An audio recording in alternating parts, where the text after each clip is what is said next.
wag natin mamadaliin yung buhay na sobrang taas. Kailangan muna natin pagdaanan yung sobrang hirap na sitwasyon.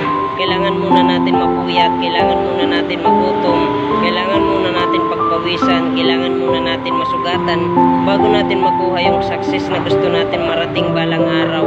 Sabi nga dun sa isang libro na nabasa ko, lahat ng bagay may tamang oras.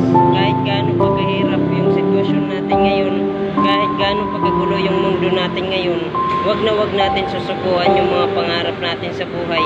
Magpatuloy pa rin tayo kahit sobrang hirap. Minsan kasi kailangan muna natin magtiis para maabot natin yung mga pangarap natin sa buhay. Kasi hindi palagi na masaya tayo, hindi palagi na okay tayo. But it doesn't mean na palagi lang tayo nasa baba.